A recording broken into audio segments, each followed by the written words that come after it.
بھارتی ریاست بہار کے حکومت نے بڑھتی ہوئی بے روزگاری کے مسئلے سے نمٹنے کے لیے تعلیم یافتہ بے روزگار نوجوانوں کو 12,000 روپے ماہانہ الاؤنس دینے کا فیصلہ کر لیا۔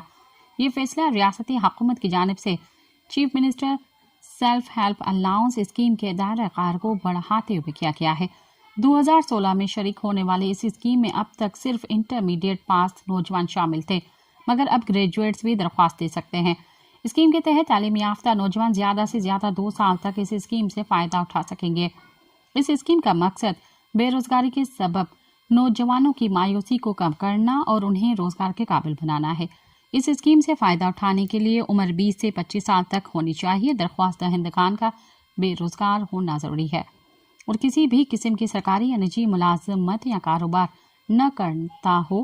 درخواست دہندگان کا بہار کا مستقبل رہائشی ہونا ضروری ہے اور وہ کوئی دیگر سرکاری الاؤنس یا قرض نہیں لے رہا ہو۔ سبسکرائب کیو عوامی نیوز HD کے